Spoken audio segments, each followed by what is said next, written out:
আসসালামু আলাইকুম। 18 কোটি মানুষ আমাদের বাংলাদেশের শ্রেষ্ঠ প্লেয়ার বলার যাকে বলা হয় মোস্তাফিজ, তাকে ইন্ডিয়ান আইপিএল থেকে বয়কট করা হয়েছে।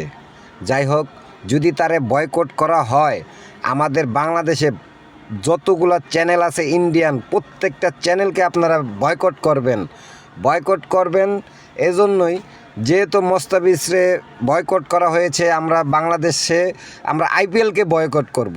কোনো আইপিএল আমাদের বাংলাদেশে দেখা হবে না। আমাদের দেশে বিপিএল চলে, আমরা বিপিএল দেখব, আমরা অন্য খেলা দেখব, আমরা আইপিএল দেখব না।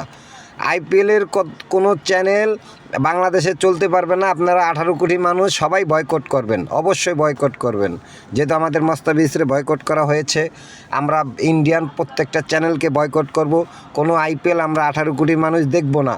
ভাই, আমার কথা যারা রাজি আছেন, তারা অবশ্যই কমেন্ট করবেন, শেয়ার করবেন, সবাইকে জানাই দিবেন, যেন 18 কোটি মানুষ এই খবরটা যেন সবার ঘরে ঘরে পৌঁছায়া যায়। কেউ যেন ইন্ডিয়ান চ্যানেল না দেখে, এটার জন্য সবাইকে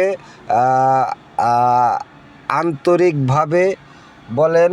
আর যাইভাবে বলেন, আপনাকে হাতে পায়ে ধরি ভাই, আপনারা কেউ আইপিএল দেখবেন না, আইপিএলকে সবাই বয়কট করবেন। আসসালামু আলাইকুম।